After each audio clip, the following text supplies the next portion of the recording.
Hi and welcome back, Victory Stitches. We're going to make a drawstring bag for delicates for your washing of delicate items. I've just used a very fine muslin so that the water can get straight through and wash the clothes that's inside. So stick with me, let's roll up our sleeves, we can do this.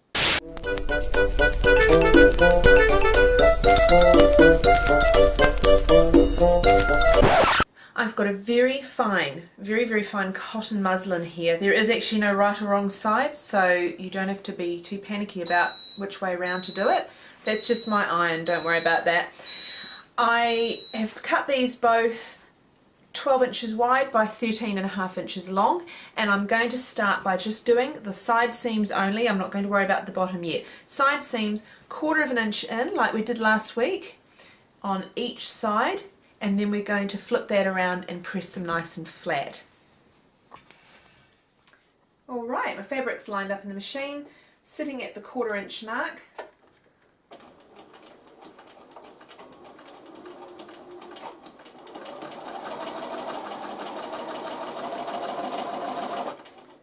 And I'm not even bothering to pin it because this material seems to grip to itself really well. Both pieces are identical, they're sitting nice and flat against each other.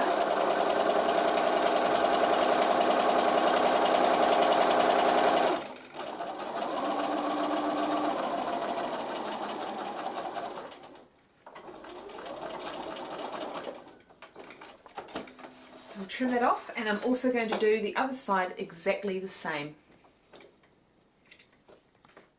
Right, both seams are done. I'm just going to give them a quick press just to relax the stitching. And then I'm going to flip this around the other way. And we'll end up with actually a tube. So each seam is now going to be pressed into place so it's nice and crisp. So just rolling those bits out so we don't end up with any puckers. We don't want to end up with this sort of thing going on here. We want that seam right out and exposed, that line right there. And just press that into place. I find it, if I lick my finger and my thumb and then roll the fabric, I can get quite a good grip on it.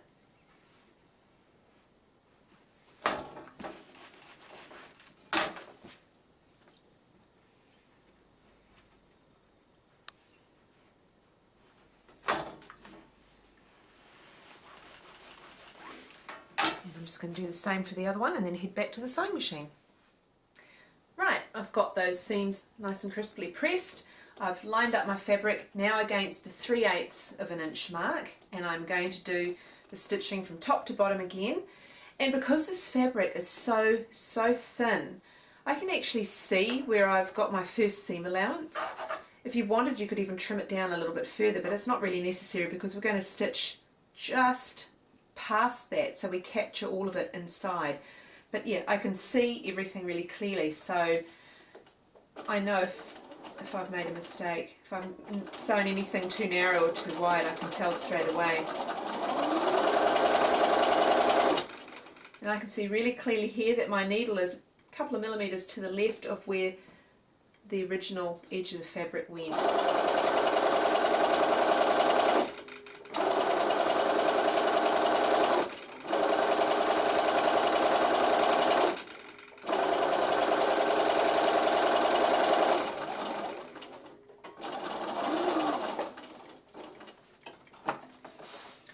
And I'm going to do exactly the same for the other side. And here we are back at the iron. So again, I'm just going to help those seams just relax a little. Just going to quick press, and then we're going to flip inside out again.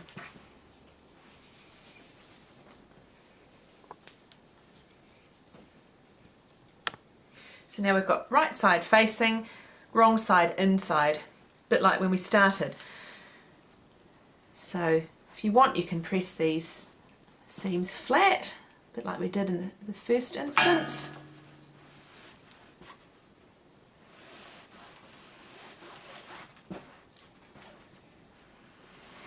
And what I need to do now is stitch the bottom of this little bag, and I'm going to do it exactly the same way as I did the sides. I'm doing it separately so we don't end up with a lot of strain on the seams and on the fabric.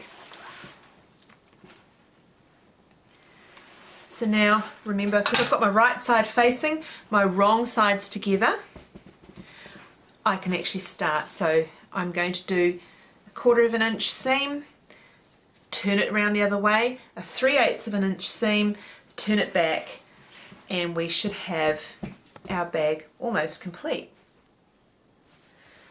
First seam stitch, I've given it a quick press, flip it round the other way, inside out.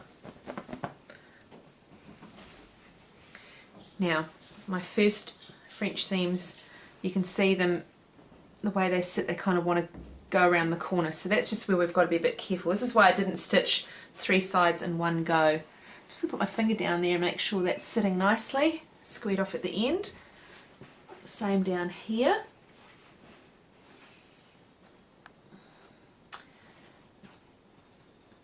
And keep an eye on it. I'll just bring it up to the front. So again, we want to press that first seam into place, make it nice and flat. That gives us a starting point for our second going over with the 3/8.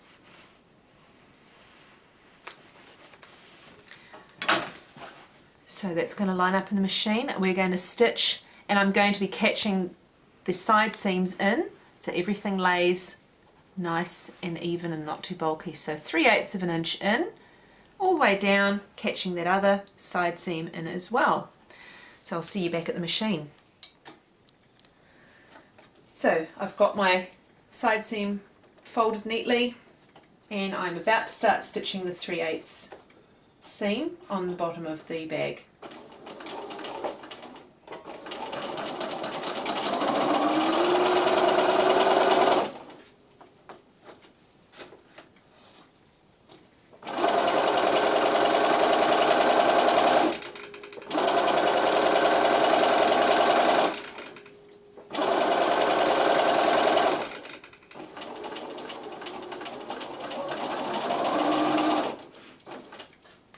And done.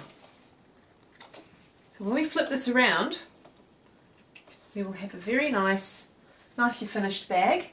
The only thing we now have to do is the top of the bag, the casing, to put a drawstring through. So we will go back to the ironing board. We're now going to make the casing for our drawstring to go through. So we've got the raw edge at the top. I'm just going to fold down approximately 1/4 inch. I'm going to eyeball it. You may want to use a hem gauge just to make it a bit more accurate, but honestly it's pretty easy to see because it's quite narrow. I'm just going to go all the way around.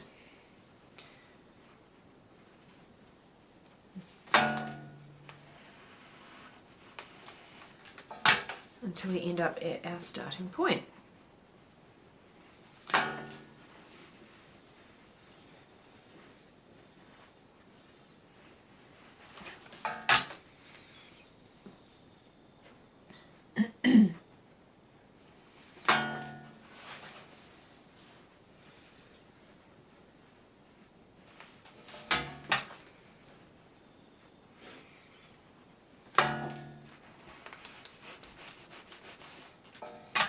And I'm making sure that my French seams that I've done there are actually pointing in the same direction. In my case, as I look at it, they're going counterclockwise or to my left, and if I come around, this one is also doing that. When we come to thread our drawstring through with a safety pin, we don't want to be going against the grain. It makes it very awkward.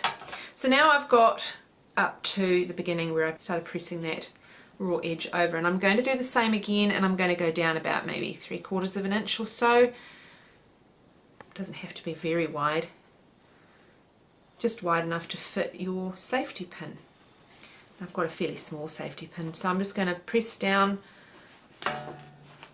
one more time all the way around until I meet up at that point again. So we'll just go on Spitfire mode while I press this until I see you back at the start. There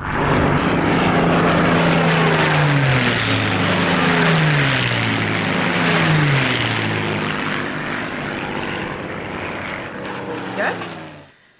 What I'm going to do now, I'm just going to put a few pins in place to hold that in. just halfway points and at the side seams. Just to make sure it doesn't run away.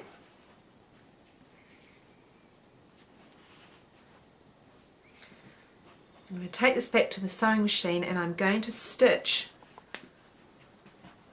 this double folded edge. I'm going to start by the side seam just about here, and I'm going to stitch all the way along until I get back to where I started, but I am going to leave a gap of about 1 centimetre or 1.5 centimetres, but everything else, and I'm going to back stitch at the beginning and back stitch at the end so we keep everything secure. So I'll see you back at the sewing machine. I have lined up my presser foot. I've got a mark on the presser foot in the centre which shows me when the needle is in the centre position exactly where my line of stitching is going to be.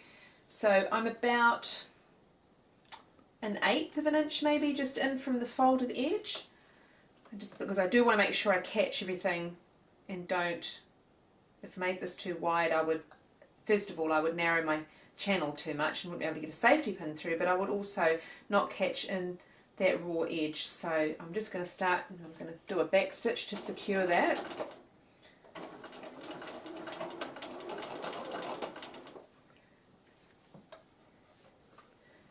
And I'm just going to keep stitching until I get back to where I started. So, Spitfire mode activated.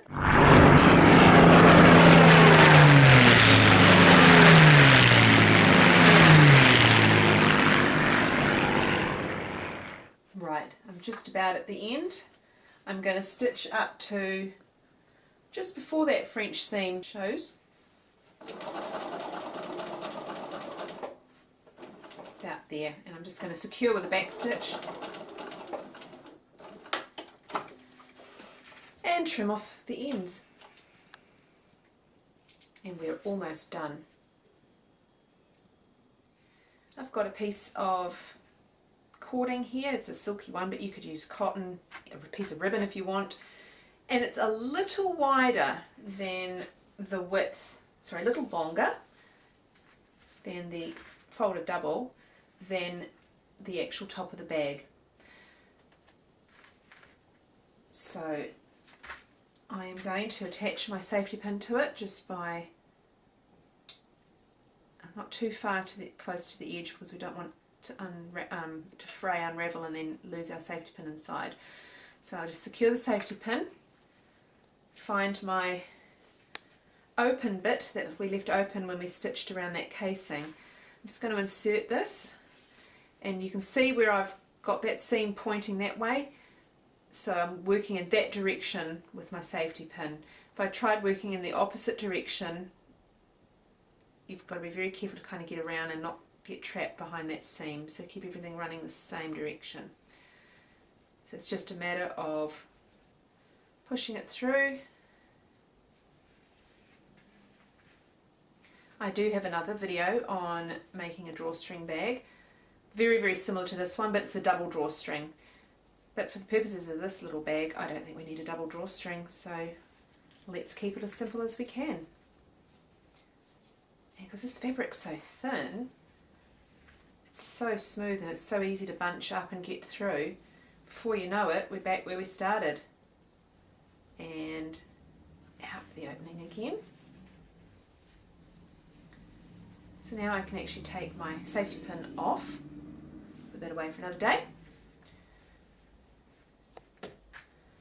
Now I am going to knot these ends because they may get a bit frayed in the washing machine. If you're using something synthetic, you can actually very carefully use a cigarette lighter or a match and just melt the ends, and it actually fuses everything together. So you don't have to do a little knot, but that's what I'm doing, and I'm just going to clip a little closer to it. And who knows, if this being silky, if this knot comes undone, and that's what I end up having to do, then that's fine.